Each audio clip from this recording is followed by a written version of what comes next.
পার্লামেন্টে যখন বিদ্যুৎ এবং ট্রানজিট সম্পর্কে কথা হচ্ছিল, আমি সেখানে পরিষ্কার করে বলেছি পার্লামেন্টের ভেতরে যে ভারত আমাদের পরীক্ষিত বন্ধু নয়। তারা আমাদের কাছে পরীক্ষা দিয়ে পাশ করতে পারে নাই। ভারত চিরকাল আমাদের সঙ্গে বিগ ব্রাদার সুলভ আচরণ করেছে, আমাদের সাথে বন্ধু হিসেবে ব্যবহার করতে পারে নাই। সুতরাং তার কাছ থেকে বিদ্যুৎ আমদানি করা এটি একটা বোকামি ছাড়া আর কিছুই হতে পারে না। আমি পার্লামেন্টে বলেছি, বিদ্যুৎ হচ্ছে আত্মার মতো, প্রাণ শক্তির মতো, সভ্যতার প্রাণ শক্তি। বাংলাদেশ যদি হয় দেহ, তো বিদ্যুৎ হচ্ছে তার প্রাণ। প্রাণ তো দেহের ভিতরে থাকলেই প্রাণ বাঁচবে, দেহ বাঁচবে।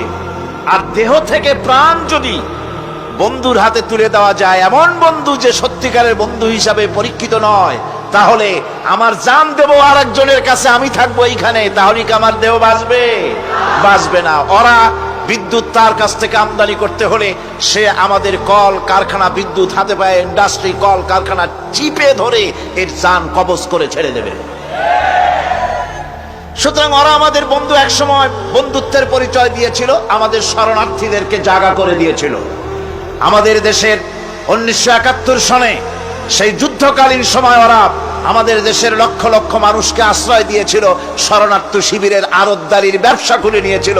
সেই ব্যবসার পয়সা যখন দেশ স্বাধীন হয়ে গেল, 1 মাসের ভিতরে তারা 30,000 কোটি টাকা বাংলাদেশ থেকে চুরি করেছে, লুট করেছে। সুতরাং এমন লুটেরা, এমন চোর, এমন শত্রু প্রতিবেশীর কাছ থেকে বিদ্যুৎ আমদানি করা এদেশের মানুষের জন্য, সরকারের জন্য আত্মঘাতী কাজ হবে।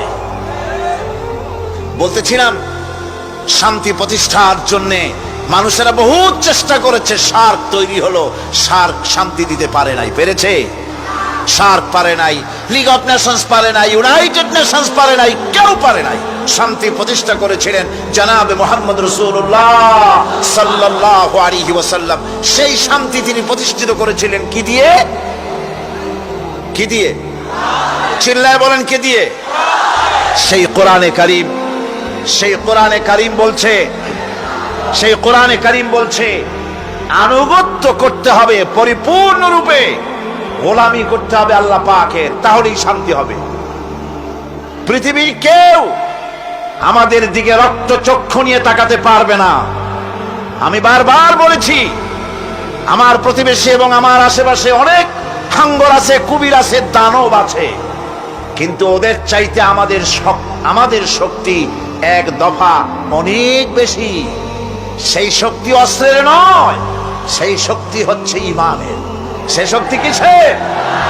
ইমানের শক্তি। আর ওই ইমানের শক্তি আসে কেবলমাত্র আল্লাহর গোলামি করলে, আল্লাহর দাসত্ব করলে, যে কথা গতকাল সূরা ফাতিহা থেকে আমরা আলোচনা করেছি।